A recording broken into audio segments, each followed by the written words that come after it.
Buenos días, yo soy Sebastián Tamayo Orozco, residente de segundo año del programa de Anestesiología y Reanimación de la Universidad de Antioquia. Muy importante para un anestesiólogo que se desempeña en un hospital de alta complejidad, que es la analgesia en el paciente llevado a cirugía de tórax, específicamente analgesia multimodal. Agradezco mucho a mi asesora, la doctora Adriana Cadavid, que me ayudó mucho en la preparación de esta charla. Nuestro objetivo principal en esta charla va a ser exponer la evidencia de las distintas estrategias de analgesia multimodal en el paciente llevado a cirugía de tórax. No nos vamos a enfocar en los modelos quirúrgicos de mama ni de cirugía cardiovascular, pues la charla sería demasiado extensa. Nos vamos a enfocar específicamente en estos dos modelos, en toracotomía y en videotoracoscopia asistida, que son procedimientos muy frecuentes en nuestro medio. Como dije antes, nuestro enfoque va a ser la analgesia multimodal. Vamos a hablar de esas distintas estrategias y una aclaración importante antes de empezar la charla, y es que no nos vamos a detener en la filigrana de la técnica del bloqueo ni en sus ventanas de ultrasonografía, sino que vamos a hacer una revisión de la distinta evidencia que tienen las medidas analgésicas. Quería empezar la charla con esta gráfica que resume la evolución de la analgesia de tórax en los últimos 50 años. En 1970, la analgesia solo se basaba en opioides y AINES, y en estos pacientes no se contemplaba un manejo multimodal. Posteriormente, en los 80, se empezó a usar de manera sistemática la epidural torácica, y posteriormente, en los 90, se empezaron a usar los bloqueos paravertebrales como una alternativa útil a la analgesia epidural. En 2010 empiezan a aparecer en los distintos journals publicaciones de la efectividad en tórax de gabapentinoides, ketamina, lidocaína y sulfato de magnesio. Y ahora, en 2020, están en boga estos dos bloqueos, que son la mayoría de las publicaciones en los journals de dolor, que son erector de la espina y de estas medidas es de las que vamos a hablar el día de hoy en la charla. Entonces, el derrotero de la charla, primero vamos a hablar de por qué es tan importante el dolor en cirugía de tórax, luego expondremos las distintas estrategias en el pre, intra y posoperatorio, y terminaremos con unas conclusiones. A lo largo de la charla vamos a mostrar unos casos clínicos que son de pacientes que tuve la oportunidad de montar en la rotación de cirugía de tórax, y vamos a acompañarlos con unas pequeñas preguntas para responderlos al final. Entonces, en la introducción, ¿por qué es tan importante el dolor en cirugía de tórax? Toracotomía acompañado de la amputación y la mastectomía es una de las incisiones quirúrgicas más dolorosas, y la analgesia impacta en múltiples desenlaces en estos pacientes, como lo son la neumonía, las arritmias, el infarto perioperatorio, la estancia hospitalaria, el dolor crónico y la calidad de vida. La disminución en la calidad de vida va a ser secundaria al sufrimiento que produce el dolor. ¿Por qué es importante para nosotros? Todos estos desenlaces que les acabo de mostrar son desenlaces que podemos impactar como anestesiólogos, un manejo analgésico juicioso y a veces agresivo.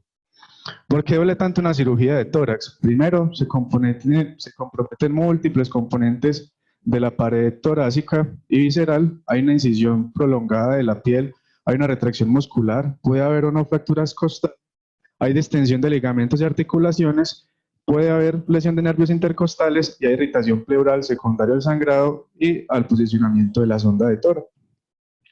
¿Qué tan importante es el dolor crónico post-tracotomía? Según la serie, va desde un 30 a un 80%, en promedio un 50%. Es uno de los modelos quirúrgicos que más dolor crónico produce. Y el dolor se ha visto en las series que es muy similar si se compara toracotomía versus toracoscopia. 50% de los pacientes con este síndrome tienen características neuropáticas, lo que lo hace de más difícil manejo y de peor pronóstico, y 10% de los pacientes lo describen como severo. En las distintas series hay factores de riesgo para el desarrollo de este síndrome.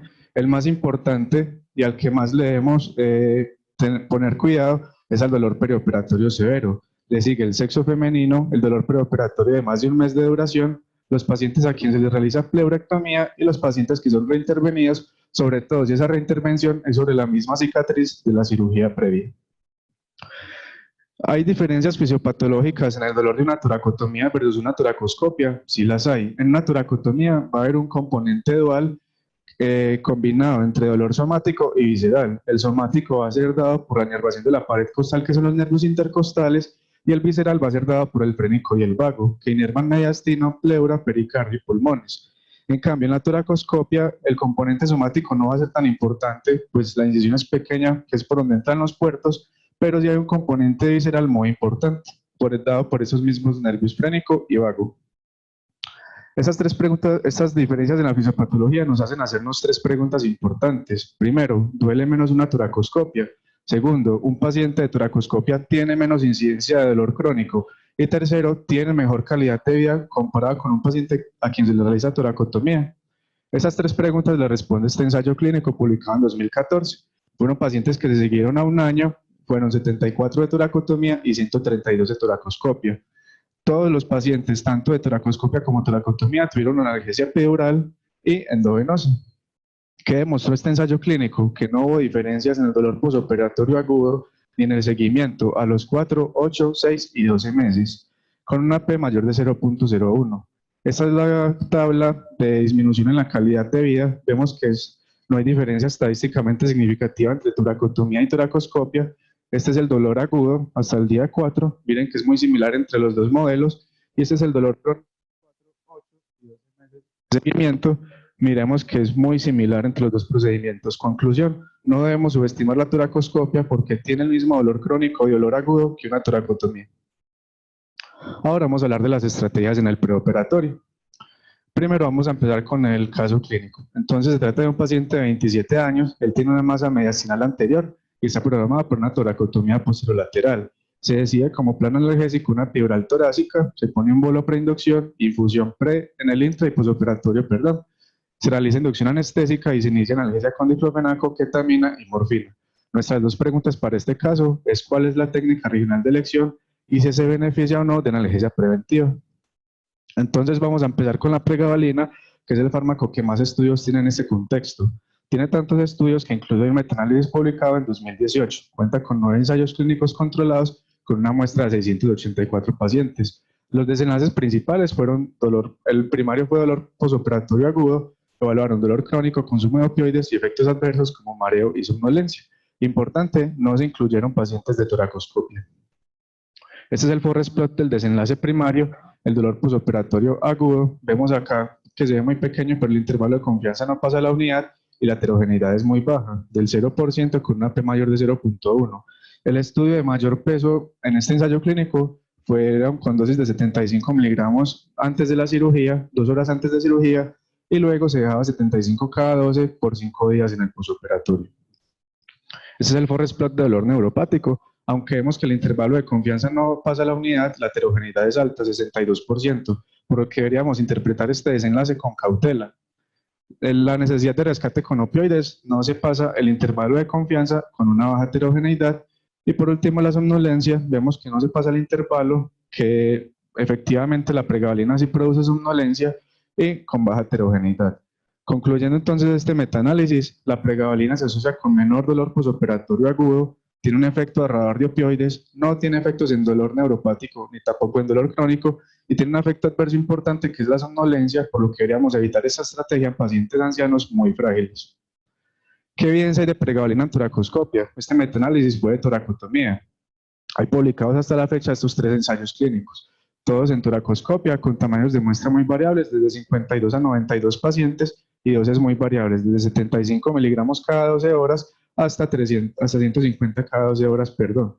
Los 3 ensayos quisieron evaluar desenlaces distintos. El primero quiso evaluar dolor neuropático posoperatorio agudo, el segundo dolor somático agudo y el tercero dolor crónico. Los 2 ensayos que mostraron efectividad de la pregabalina comparado con placebo fueron el de dolor neuropático y el de dolor agudo posoperatorio. En dolor crónico no se evidenció ningún efecto. Importante, en estos 3 ensayos no se evidenciaron efectos adversos. Entonces, en toracoscopia, la pregabalina reduce el dolor posoperatorio, tanto somático como neuropático, reduce el consumo de opioides, pero no tiene ningún efecto en el dolor crónico. Otra estrategia que se ha estudiado en tórax ha sido el sulfato de magnesio en el preoperatorio. Solo he publicado este estudio que es prospectivo, pero es observacional. No fue ensayo clínico, pues no se aleatorizaron los pacientes. Se usaban dosis de 40 miligramos por kilo previo a la inducción, se pasaban 10 minutos y luego se dejaba una infusión de 10 miligramos kilo hora por 24 horas. Y el seguimiento fue a 3 meses. Vemos entonces que no hubo diferencia en el dolor medio por EVA en el posoperatorio inmediato y hubo menor reposo del día 4 al día 8 y también se disminuyó a los 3 meses el dolor crónico y el dolor neuropático. Acá vemos el desenlace de dolor en EVA menor de 4. Vemos que solo fue estadísticamente significativo después del día 4. Eso para nosotros, los anestesiólogos, es un resultado de poca relevancia en el desarrollo de dolor crónico post-toracotomía. Son los primeros 3. Entonces, por ahora, se requieren estudios de mayor calidad, ensayos clínicos aleatorizados para comprobar el beneficio del sulfato de magnesio preoperatorio. Y la última medida que se ha estudiado en el PRE ha sido los parches de lidocaína. Este ensayo fue publicado en 2019 y fue en pacientes de toracotomía. Se ponía un parche de lido al 5% y se dejaba 12 horas en la noche, 3 días antes de cirugía. ¿Qué se mostró en estos pacientes? Que el EVA en reposo en el posoperatorio disminuían 3 puntos en promedio, 2 puntos, y el consumo de morfina en 4 miligramos. No hay estudios en toracoscopia. Entonces, resumiendo el preoperatorio, la pregabalina en toracotomía tiene evidencia a favor. Para dolor agudo, dolor crónico, la evidencia es insuficiente. El sulfato tiene estudios, pero son insuficientes. Y los parches de lidocaína en toracotomía tienen evidencia a favor. La toracoscopia, la pregabalina en dolor agudo tiene evidencia a favor. En dolor crónico, la evidencia. Y no hay estudios ni de sulfato de magnesio ni de partes de lidocaína. Ahora vamos a empezar con las estrategias en el intraoperatorio. Vamos a empezar con un segundo caso clínico. Es un paciente de 80 años que tiene POC y una masa en lóbulo superior calculada sin metástasis. Está programado para una lobectomía total por videotoracoscopia. Se decide como plan A una epidural, sin embargo esta falla, el paciente tiene múltiples osteofitos, entonces se decide insertar un catéter paravertebral con técnica anatómica antes de empezar la cirugía. Se realiza la inducción, se inicia analgesia con dipirona, ketamina. Este paravertebral fue con catéter, no fue dosis única. Este paciente tenía deformaciones vasculares, por lo que la cirugía duró 8 horas y hubo mucha manipulación sobre los puertos de toracoscopia y sobre la pleura.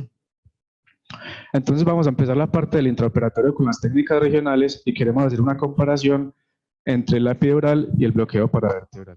Recordemos que la epidural se ha considerado el estándar de oro en toracotomía, pero en las últimas publicaciones y por algunos autores el paravertebral también se considera como el estándar de oro. El gran inconveniente del paravertebral es la alta variabilidad en la técnica. Esta revisión no sistemática, publicada en 2015 en Anesthesiology, quería mostrar y explicar todos los abordajes del bloqueo paravertebral guiados por ultrasonido. Estos dependen de 4 factores: de la posición del transductor, del punto de referencia, si son costillas o apófisis transversa, si es dentro o fuera de plano, y si la aguja va de cefálico a caudal o de caudal a cefálico. Combinando todas estas posibilidades, 9 abordajes por ultrasonido. O sea, es una técnica demasiado heterogénea. Y no es solo esto, también se puede realizar guiado por neuroestimulación, lo puede poner el cirujano o se puede por anatomía. Entonces, dada la heterogeneidad de este bloqueo, los investigadores de la Universidad de Antioquia hicieron esta revisión sistemática que fue publicada recientemente en la revista colombiana de anestesiología y reanimación. Ellos querían ver cuál era la mejor técnica para realizar un bloqueo paravertebral. Se incluyeron 38 estudios con 2.188 pacientes, 36 ensayos clínicos y 2 estudios de cohorte. 19 de esos ensayos hicieron el bloqueo bajo visión directa por parte del cirujano, 13 por anatomía de superficie, 7 por eco y 1 por neuroestimulación. ¿Qué se evidenció en este estudio? Esta es la gráfica que muestra el desenlace de dolor por escala visual análoga del 1 al 10. En azul está representado los bloqueos guiados por eco, en verde puestos para anatomía y en amarillo los puestos por el cirujano. Acá vemos que los que más tuvieron dolor menor de 4 fueron guiado por eco y guiado por anatomía. El cirujano tuvo más incidencia de dolor no controlado. ¿Qué se concluye en esta revisión sistemática? Que por la heterogeneidad de los estudios no alcanzó a hacer metaanálisis, que los bloqueos más efectivos fueron el guiado por eco y por anatomía, y que no se ha definido por el momento cuál es el mejor abordaje guiado por ultrasonido. Cuando uno busca la comparación entre epidural y paravertebral, actualmente hay 3 metaanálisis publicados. Este es el resumen de los 3, uno de ellos es de Cochrane, y tienen pues, muestras desde 12 RCT hasta 18 RCT con 777 pacientes. Importante que la heterogeneidad tanto del desenlace principal como de los secundarios fue baja, siempre con un I-cuadrado menor del 50% y una P mayor de 0.1, y respecto al desenlace de eficacia analgésica, que fue el primario, el paravertebral no tiene ninguna diferencia en la eficacia con la epidural. Y respecto al desenlace de seguridad, la epidural tuvo más efectos adversos que el paravertebral. ¿Qué efectos adversos? Bradicardia, hipotensión, náuseas y vómito y retención urinaria. Entonces, está demostrado por estudios de alta calidad que el bloqueo paravertebral es igual de efectivo que la epidural, incluso es más seguro, pero en nuestro medio no se usa de rutina, probablemente por la heterogeneidad que tiene su técnica. Una pregunta que nos hicimos cuando revisamos estos metaanálisis es si hay diferencia en la duración de un catéter paravertebral versus epidural. Con duración me refiero a la estabilidad del catéter y de la curación. Resulta que no se mostró diferencia, los catéteres se dejaban 48 a 96 horas y no se desplazaban de su sitio. Y la otra pregunta que nos hicimos es si en los estudios se probaba el catéter antes de inducir al paciente. Resulta que en paravertebral, en la revisión sistemática que hicieron nuestros docentes, solo el 25.6% se probó y de maneras muy heterogéneas. La epidural sí se probó con mayor frecuencia y de una manera más homogénea, que fue 5 cc de lidocaína al 2 y se evaluaba el bloqueo de 3 a 8 minutos después. El mensaje importante con esto de la prueba del bloqueo es que siempre debemos probar la técnica antes de empezar la inducción, pues vemos las consecuencias tan nefastas que tiene el dolor en estos pacientes y si el bloqueo no sirvió o ponemos otro o somos más agresivos con el manejo intra y posoperatorio. Ahora vamos a hablar de las técnicas emergentes que son bloqueo erector de la espina y bloqueo del plano anterior del cerato. Vamos a hablar primero del erector de la espina o ISP. Recordemos que el músculo erector de la espina está compuesto por tres, el espinal, el longissimus y el iliocostal, y su mecanismo de acción principal va a ser el bloqueo de los ramos dorsales, pero también se cree que parte de su mecanismo de acción es por el bloqueo del ramo ventral. La primera pregunta es si el ISP es eficaz en cirugía de tórax. Estos dos ensayos de 2019 comparan tanto en toracotomía como en toracoscopia el ISP versus infiltración local y versus analgesia multimodal. Ambos con muestra de 60 pacientes y en ambos ensayos se demostró que el ISP disminuye el dolor posoperatorio tanto dinámico como estático y disminuye la necesidad de rescates de morfina. Todo esto es estadísticamente significativo. Quería mostrarles que el ISP, pues en el medio de experiencia, incluso hay publicaciones. Este estudio lo realizaron los docentes del servicio de dolor del Hospital Universitario San Vicente y va a ser publicado próximamente en la revista Pain Physician. Fueron 18 pacientes, 8 con fracturas costales múltiples y 2 posoperatorios de cirugía de tórax. 2 de estos pacientes estaban anticoagulados. Se hacía un single shot con TUGI-18 y se ponía bupivacaína 0.5%, 20 mililitros y se evaluaba a los 60 minutos sensibilidad al tacto y a la temperatura. La tasa de éxito en este estudio fue del 88%, mucho mayor a la tasa de éxito del bloqueo epidural. Acá vemos el promedio de dolor por escala visual análoga, pasó de 8 a 1 a la hora y el objetivo de este estudio era evaluar la distribución de los dermatomas con el bloqueo. En promedio con este volumen se bloqueaban 9 dermatomas, más o menos 2.2 cc de mezcla anestésico local por dermatoma y no hubo efectos adversos.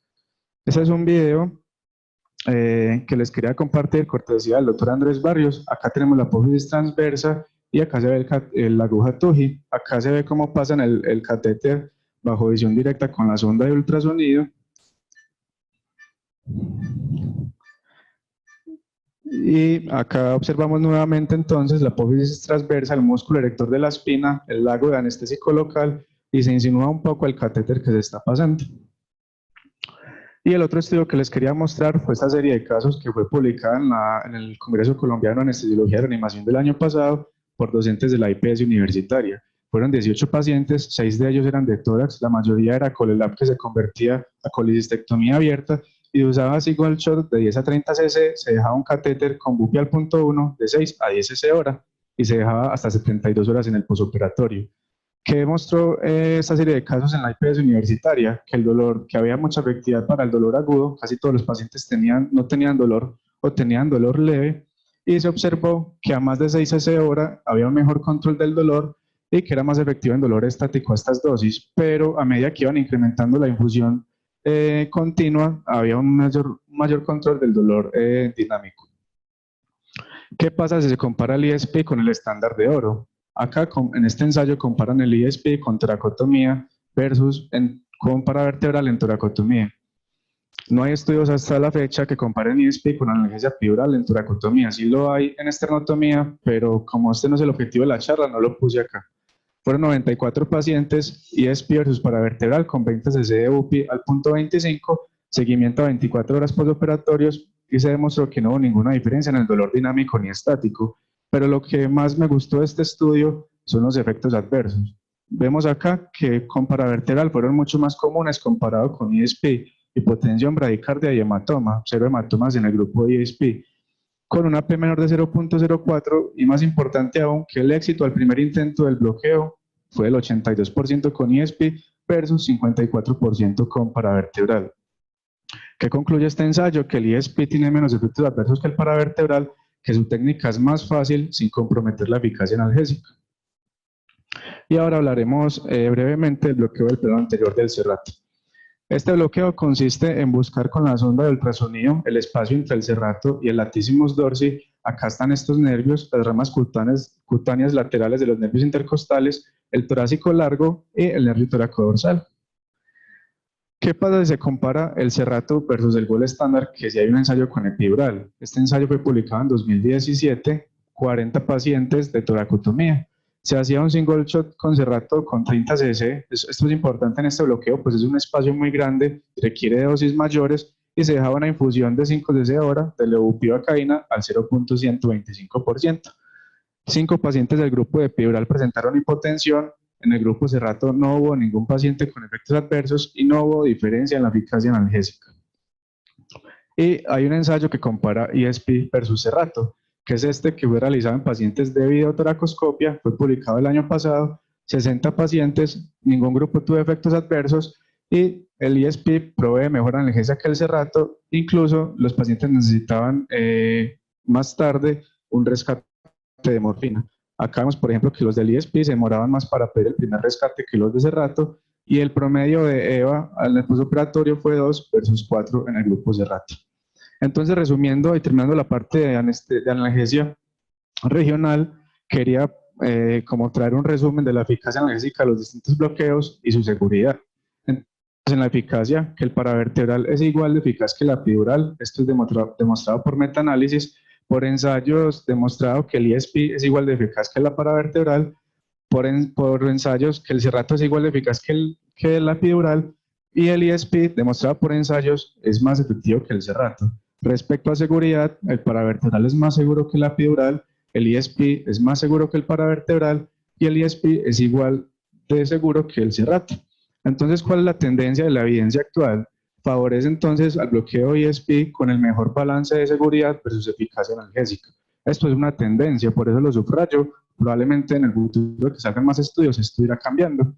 Si uno revisa en Próspero, que es la base de datos donde están publicando los metaanálisis que van a salir, pues que están en proceso de realización, vemos que ya hay un metaanálisis que están haciendo de erector de la espina en tórax, y si uno revisa en Clinical Trials, ya están haciendo el ensayo que les dije que faltaba, que era epidural versus ESP. Entonces esperemos a ver qué sale en estos estudios. Ya terminando las técnicas regionales, vamos a hablar de las endovenosas. ¿Qué ha mostrado la ketamina? La ketamina tiene bastantes estudios, tiene incluso una revisión sistemática, fue publicada en 2017 y fueron 15 ensayos clínicos con una muestra de 241 pacientes. Se usaron muchas dosis, desde muchos tipos de administración, desde dosis única, bolo más infusión o solo infusión. Los estudios fueron muy heterogéneos y no fue posible realizar metaanálisis. Y se usaban dosis, bolos desde 0.1 a 1 miligramo por kilo, en funciones desde 0.05 a 1 miligramo por kilo hora durante 4 a 72 horas. ¿Qué se demostró en la parte de dolor agudo? Específicamente las 24 y 72 horas, que solo el bolo intraoperatorio sin infusión disminuye el dolor a las 24 horas en promedio en 3 puntos y a las 72 en 3 puntos. El uso de infusiones lo disminuye a las 24 en 4 puntos y a las 72 en 5 puntos. Todo eso estadísticamente significativo.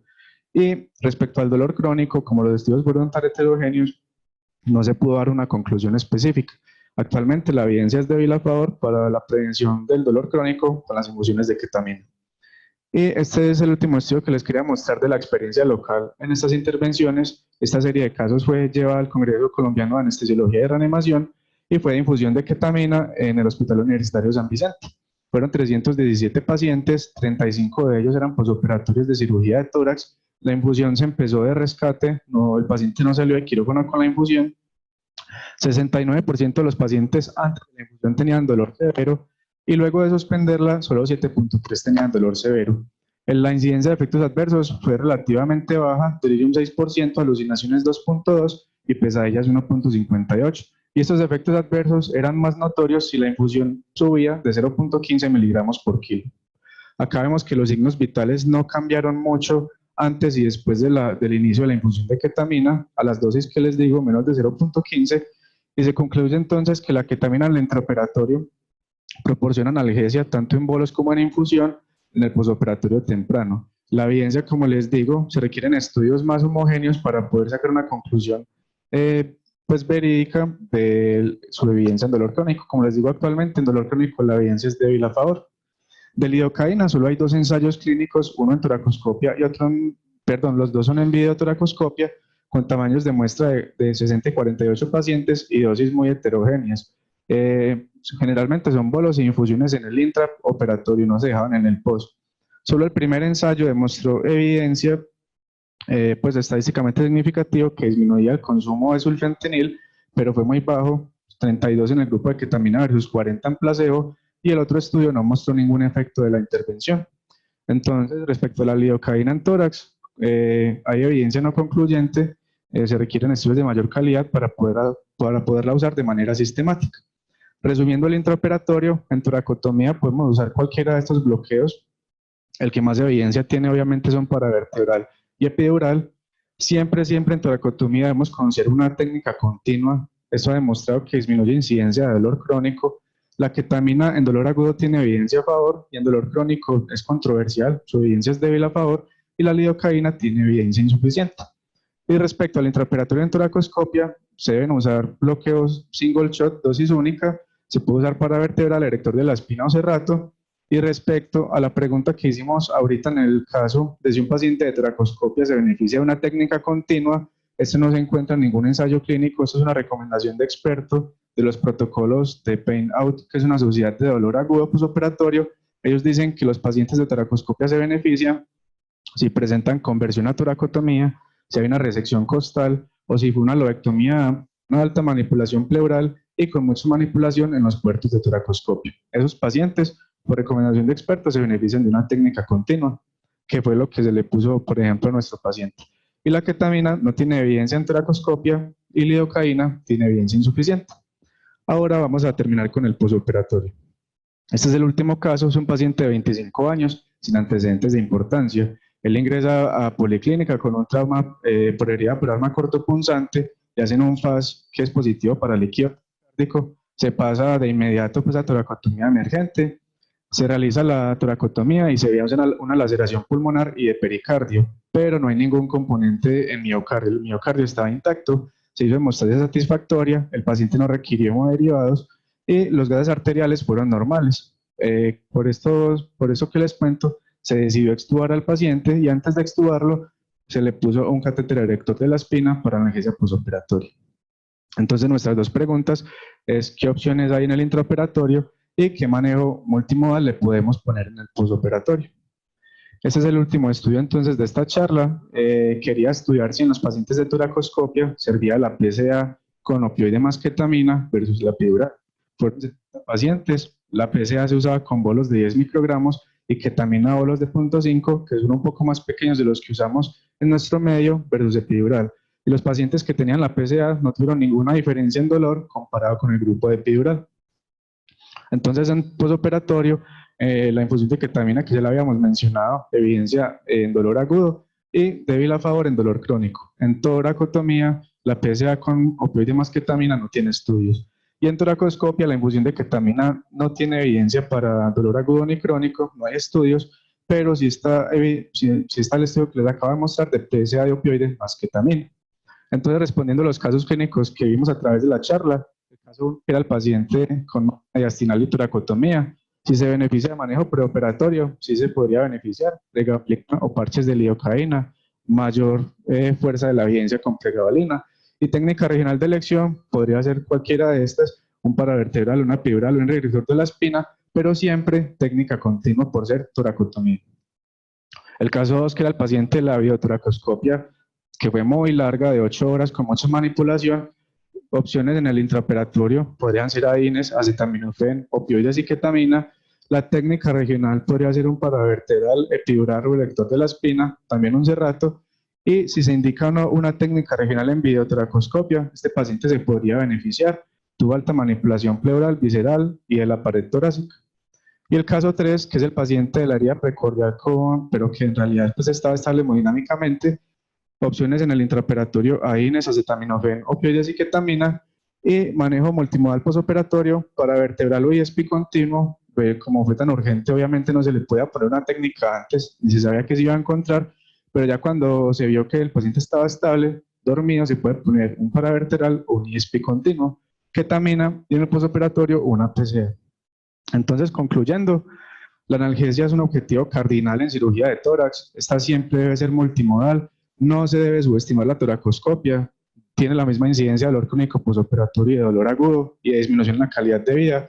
Hay estrategias preoperatorias como pregabalina y parches de lidocaína que disminuyen el dolor agudo posoperatorio y disminuyen el consumo de opioides. Siempre se deben considerar técnicas regionales en el plano analgésico.